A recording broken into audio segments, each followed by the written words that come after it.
welcome to a new video on blood types and cross matches.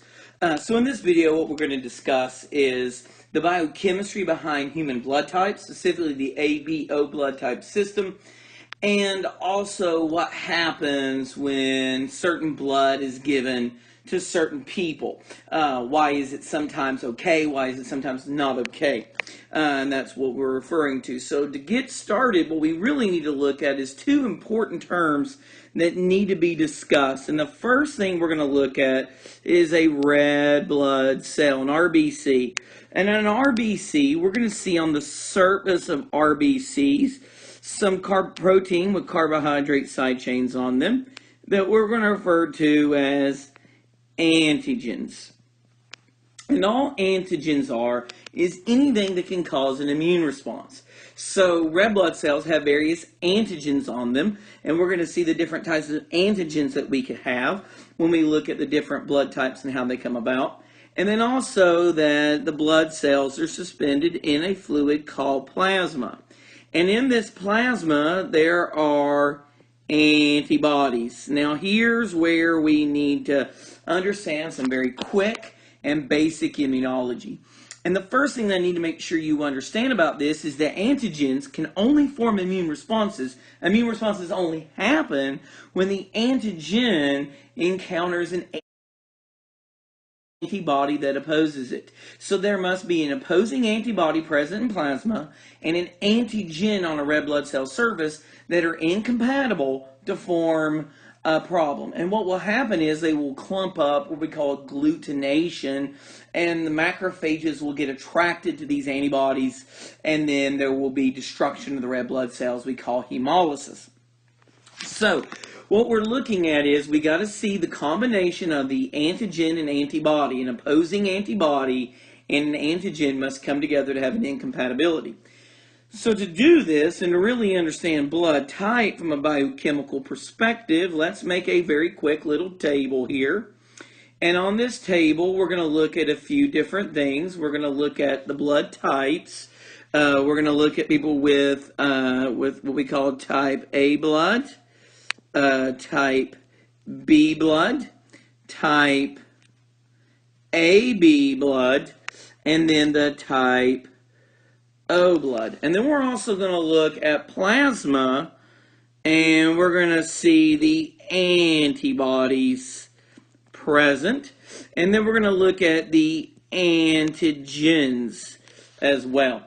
So in type A blood, when we deal with a patient with type A blood, their red blood cells are containing a particular antigen on their cell surface called the A antigen. And that is the only antigen here is the A antigen. I know what some of you are already thinking about some other antigens out there, but that's okay. Now what's important to know is I would never want antibodies that are against my own antigens. So they possess anti-B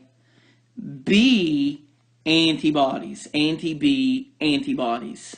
These are anti-B antibodies. Now, if we look at the red blood cells of somebody with type B blood, you're going to see the surface antigens here would be B antigens. And just for clarification, let's do this a little bit differently. I hate to change things in the middle, but I think it'd be a lot easier for people to see them as different shapes. So let's have our B antigens here, our B antigens. And again, a red blood cell, you would not want to have antibodies against that. So they would have anti-A antibodies in the plasma. Now, an interesting thing is that in type AB blood, they will have the A antigen as well as the B antigen both. Now, why this is a matter of genetics, of human genetics, that the blood types are actually determined by an enzyme that comes in and adds these different carbohydrate protein side chains onto the surface. And depending on the unique biochemistry of those, it will add different groups to it. So one type adds both. So that actually leads to a unique inheritance pattern in which is called codominance, where both A and B are equally dominant to each other. A is not more dominant to B, and B is not more dominant to A. They are equally dominant or co-dominant. And that's a unique inheritance pattern found in your basic genetics, which is an important concept to look at. I'm going to be doing some videos on that later. But if we look at the antibodies, they would have none. And let's think about it. If they had anti-A antibodies, the anti-A antibodies would attack the A antigens. And if they had anti-B, the anti-B antibodies would attack the B antigens. So they can't have either one. You would not want to have antigens against the antibodies against the antigens that your blood has. And this is also a rather unique thing when we refer to someone who has type O blood. O has 0 antigens. They have 0 or O antigens. Since they have no antigens of the A and B antigen type right now, they have none of those on their cell surface. They will have both anti-A and B antibodies. Anti-A and anti-B antibodies will be both present in the plasma. However, the blood cells themselves possess no antigens. Now, there is one more antigen that we haven't talked about, but I do want to make a couple mentions before I talk about that antigen, is that these antibodies here, the anti-A and anti-B antibodies, you're born with them. But they're going to be at a relatively low amount throughout most of your life unless the wrong blood type is given. They're very small concentrations in a normal, happy, healthy human. And also, you just have to get that kind of blood given to you. And then there's also some interesting things that happen. When you donate blood, they're sending that blood to a blood bank, removing the antibodies from the plasma of the donor blood, and when they give that to a patient, a recipient, that is no longer a problem. So let's take a look at another antigen called the Rh antigen, or also called the D antigen. These are another antigen here. Now, what we have is called Rh positive individuals. They have the Rh antigen.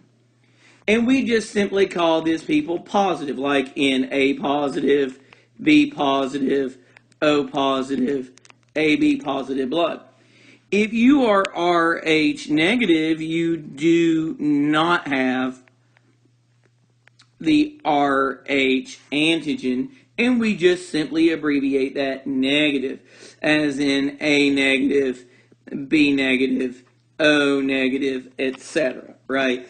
This is what they're meaning here. It's just another antigen. Now, it's unique in the fact that you have to be sensitized to it.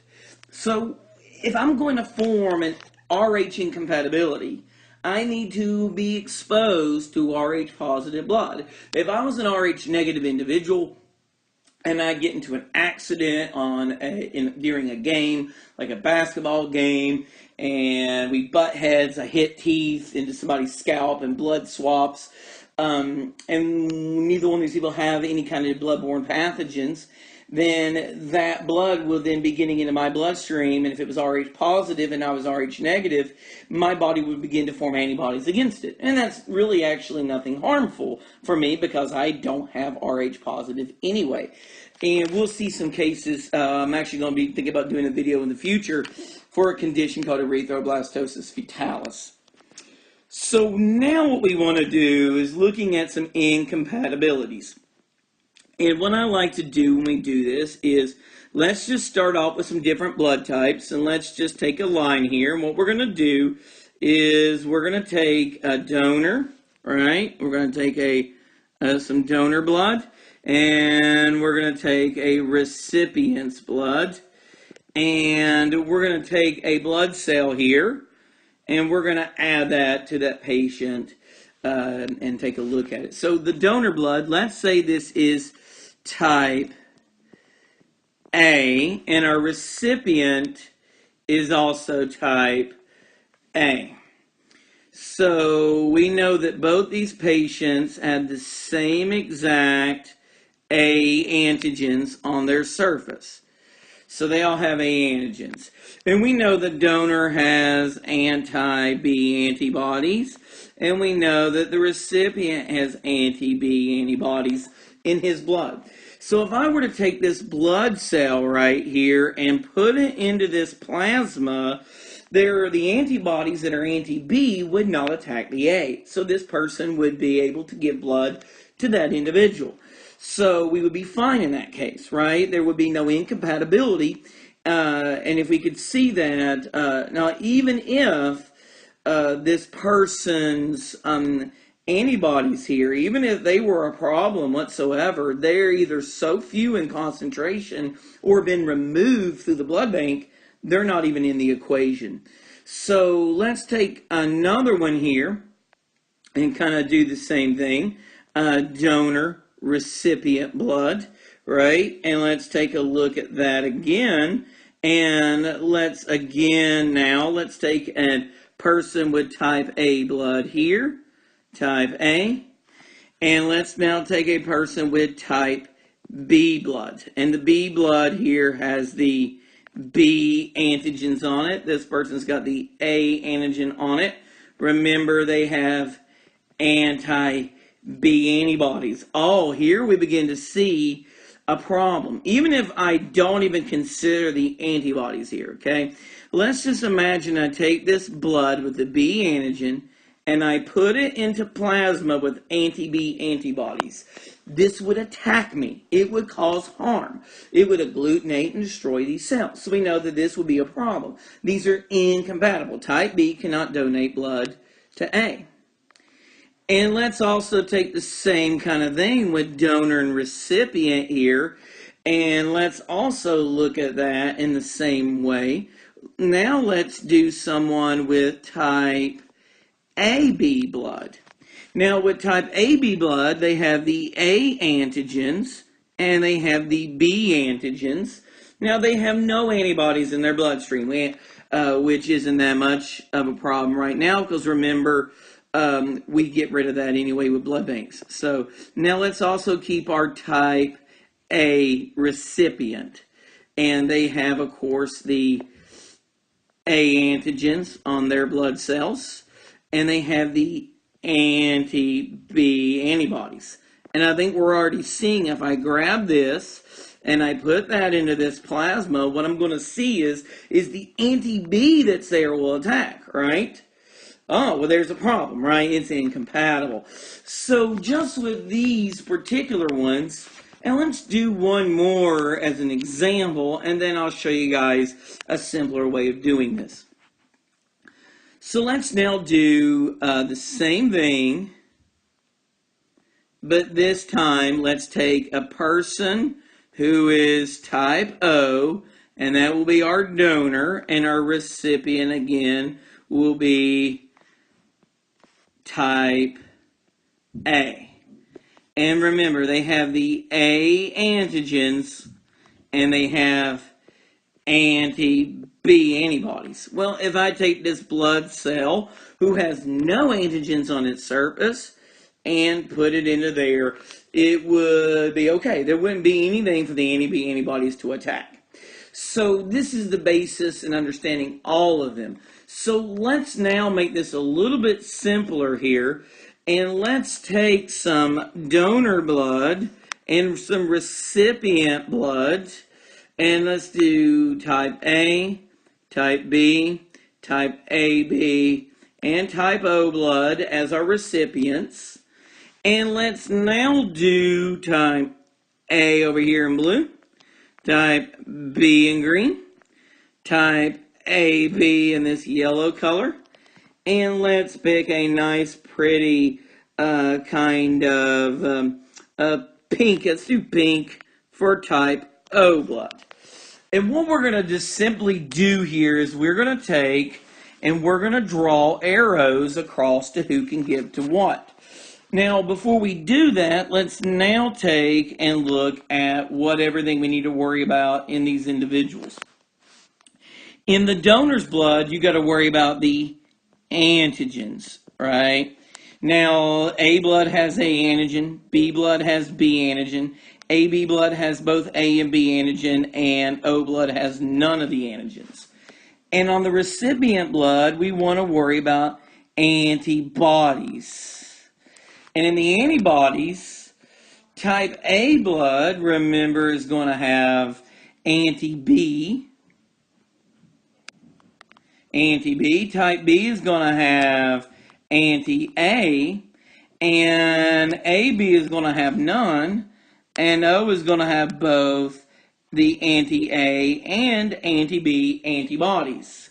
So this is going to help us understand the cross matches. So let's take our blue line.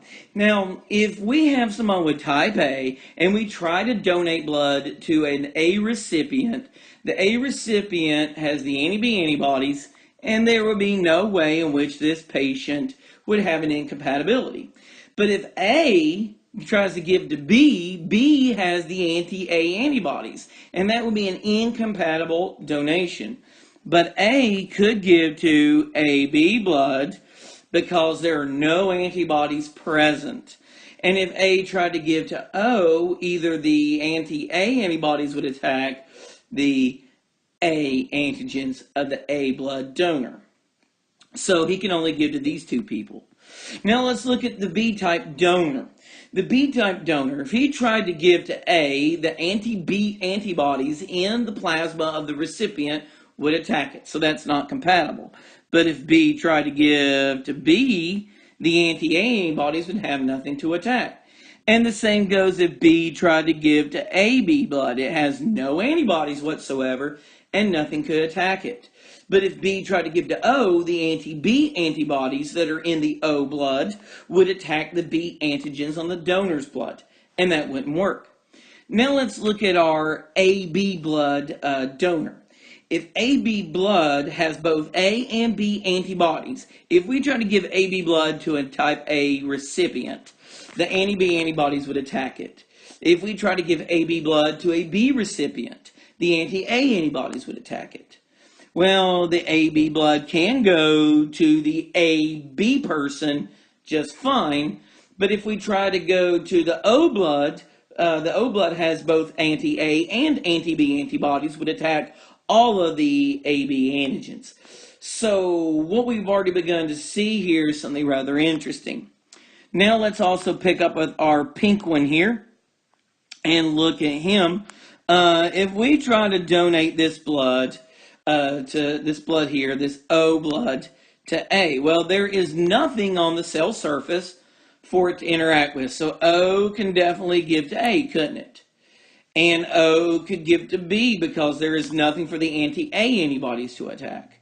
There is no antibodies in AB, so he can be fine, and O can give to O. So what you will see is O is oftentimes referred to as the universal donor, and AB is referred to the universal recipient. So that is also really good knowledge to have. Now, if you like this video and you really find it helpful, there is a video I'm planning on RH incompatibilities, namely discussing the one referred to as erythroblastosis fetalis, or hemolytic disease in newborn. And also looking at doing some genetics videos on human blood type and how they come about. But really, this is what most students would need to know about this. Now, with RH incompatibilities, all you have to know about that is, and let me kind of go back and explain it a little bit here, go back to this screen, is you only will form anti-RH antibodies when you're exposed to blood that has RH positive antigens. So if you are RH negative and you get exposed to RH positive blood, you're fine. It's the second exposure to RH positive blood that would cause an incompatibility. And the fact that you're born with anti-A and anti-B blood antibodies, then that is what causes the immediate cross-match incompatibility. So I hope these drawings like that help. Then I hope this one helped just to see why all of them work this way. And really, this concludes my video on blood type cross matches, and incompatibilities. If you like this video, please take time to like and subscribe and leave a comment below about future videos you would like to see from me. Send me an email, contact me, and just let us know what you think. Thank you guys so much for watching, and have a great day.